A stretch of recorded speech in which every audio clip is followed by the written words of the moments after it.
ஒரு கம்பெனியோ ஒரு sports demo ஒரு பொலிட்டிக்கல் பார்ட்டியோ சக்சஸ்ஃபுல்லா இயங்கணும் அப்படின்னா அந்த பார்ட்டியோ அந்த கம்பெனியோட எம்ப்ளாயீஸ் டைவர்ஸா இருக்கணும். அந்த கம்பெனில பன்முகத்தன்மை வாய்ந்த பீப்புள் இருக்கும்போது தான் புது ஐடியாஸும் புது பெர்ஸ்பெக்டிவும் புது ப்ராசஸ் இன்னோவேஷன் இந்த மாதிரி விஷயங்கள்லாம் நடக்கும். இது நடந்தாதான் அந்த கம்பெனி தொடர்ந்து வெற்றி பாதையில இருக்க முடியும். அப்படி இல்லைன்னா இருக்க முடியாது. சில நேரங்கள்ல என்ன ஆகும், தகுதி வாய்ந்த நபர்களுக்கு பதிலாக தகுதி குறைந்த நபர்கள் ஒரு கம்பெனிக்குள்ள செலக்ட் ஆயிருவாங்க. அதுக்கான முக்கிய காரணமா என்ன சொல்றாங்க, அஃபினிட்டி பயாஸ் அப்படின்னு சொல்றாங்க.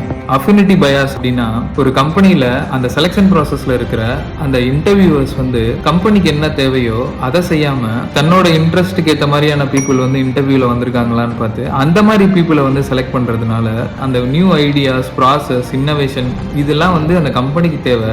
அதை செய்யக்கூடிய நபர்கள் அங்க வரமாட்டாங்க. ஒருவேளை இந்த தகுதி இல்லாத நபர்கள் அதிகமா அந்த கம்பெனில ஆயிட்டாங்க அப்படின்னா அந்த கம்பெனி நிச்சயமா ஒரு தோல்விகரமான ஒரு இடத்துக்கு போயிடும். ஸோ இதை தவிர்க்கிறதுக்கு இன்னைக்கு நிறைய கம்பெனிகள்ல இந்த இன்டர்வியூ ப்ராசஸ் பண்றவங்களை டைவர்ஸ் பேனல் இருக்கணும்ன்றது என்ஷூர் பண்றாங்க. ஸோ இது பண்றது மூலமா குவாலிட்டியான கேண்டிடேட்ஸை ஒரு கம்பெனி கொண்டு வர முடியும்.